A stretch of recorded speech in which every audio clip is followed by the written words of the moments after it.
The United Nations reports that on average, over 65 million people annually are forced to flee their home countries. Australia is known all around the globe for her diversity and multicultural fabric. Yet at the forefront of our country's political arena is a contentious and ongoing debate as to whether we as a country do our fair share for asylum seekers and refugees who want to call Australia home.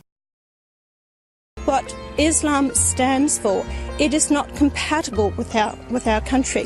Mr Turnbull hardened his language later in the day to say he will not budge on tough border policy, saying we cannot take a backward step on this issue. Make it even harder for people smugglers to get through the net. That's exactly what we'll do.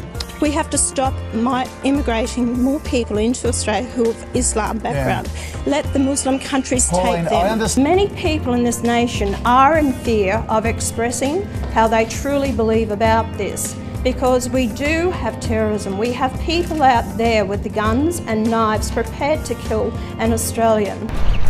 We took this issue to the streets of Melbourne to see whether or not the people think we're doing enough. No, I don't think Australia is doing enough because a lot of them seem to struggle to find jobs. So no, I don't think so.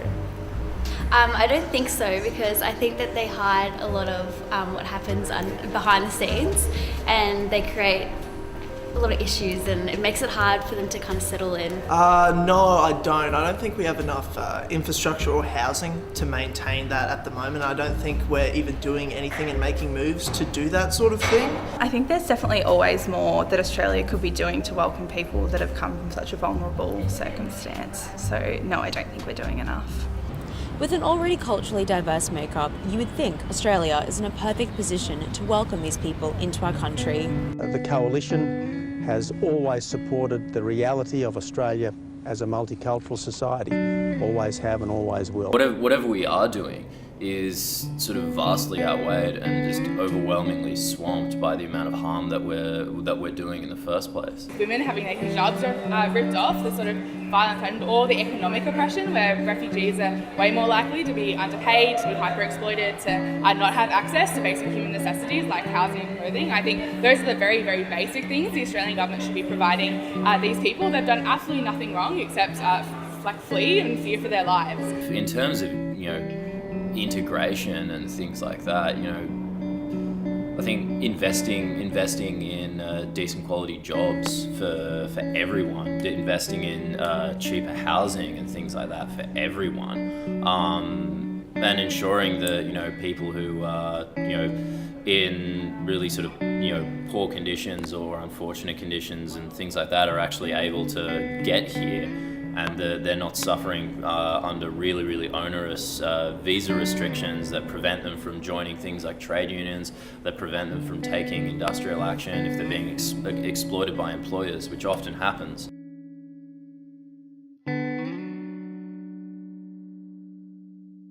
There's a lot of people, particularly with our community development of our work, there's a lot of people who say, all of a sudden, I'm a human again.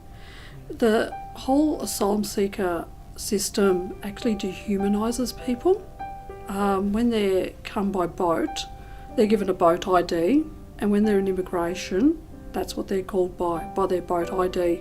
It's one thing I noticed when they first come here out of detention, they'll say, oh, my boat ID is this, and I say, hang on, no, your name, I want your name. We don't refer to people here by boat IDs.